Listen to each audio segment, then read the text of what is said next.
কিছুক্ষণ আগে একটা পোস্ট দিয়েছি। কিছুক্ষণ আগে না, প্রায় ৭-৮ ঘন্টা আগে।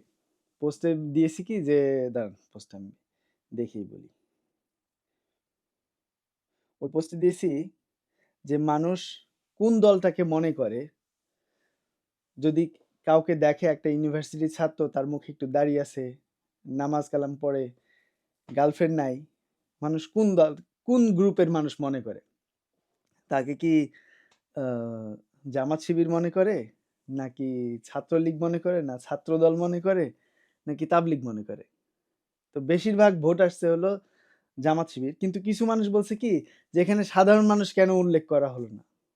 তো মানুষ যখন দল মনে করে তখন একটা দল মনে করে, সাধারণ মানুষ ওইভাবে মনে করে কিনা জানি না। তো আমি আরেকটা পোস্ট বানাবো এখন। এই পোস্টের প্রশ্ন হলো কি যে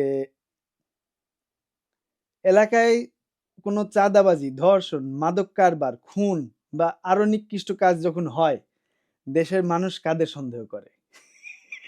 সাধারণ মানুষ, ছাত্রলীগ, তাবলীগ, ছাত্রদল নাকি ছাত্র শিবির?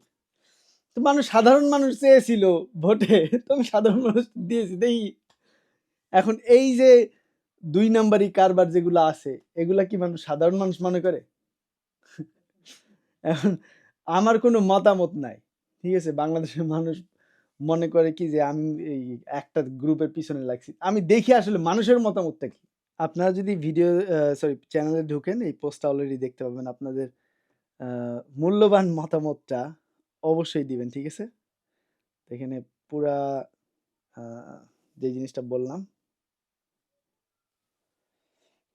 ঠিক আছে? চ্যানেলে গিয়া অবশ্যই এই ভোটটা দিবেন।